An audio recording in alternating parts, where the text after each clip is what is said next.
Possiamo chiederle solo se sta bene, ingegnere? Sì, sto bene, sto bene. Possiamo chiederle le ragioni del suo allontanamento?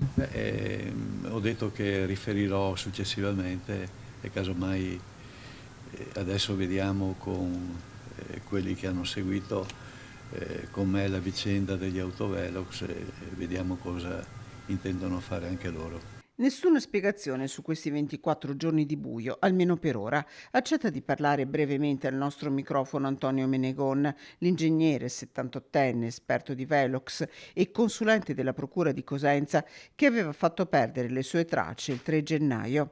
Si era allontanato dal suo studio Galleria d'Arte di Rosà senza cellulare, chiavi, senza PC. È stato lui stesso a contattare i carabinieri. Li ha chiamati da questo bar di Ancignano di Sandrigo ieri sera poco prima delle 20. Era arrivato intorno alle 18, ha ordinato una brioche, un cappuccino al titolare e dopo un po' gli ha chiesto il telefono. Sono Antonio Menegon, l'ingegnere scomparso.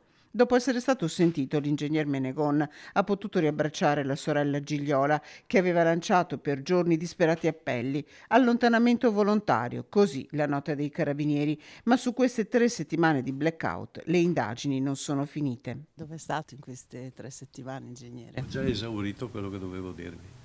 Le domande giuste me le fate perché altrimenti guardiamo sempre il dito senza guardare la luna.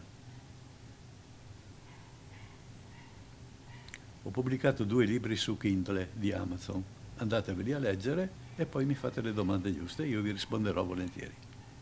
D'accordo? Grazie. Grazie, ingegnere. Tante domande a cui l'ingegner Menegon ha promesso di rispondere tra qualche giorno. Cosa abbia fatto, chi abbia visto, come abbia passato queste giornate nel periodo dell'anno più freddo e con temperature rigidissime. Sullo sfondo resta la questione dei Velox, a cui fa riferimento citando i libri scritti. Mi permetta, sono legate le due vicende, queste 3 settimane in cui non ha dato notizie? Sono legate sì e no. Sì e no. In attesa di capire cosa sia accaduto in questi 24 giorni, resta il grande e profondo sospiro di sollievo per la sua famiglia, per le persone che lo conoscevano, per quanti in queste settimane si sono mobilitati nella sua ricerca. Antonio Menegon è finalmente a casa.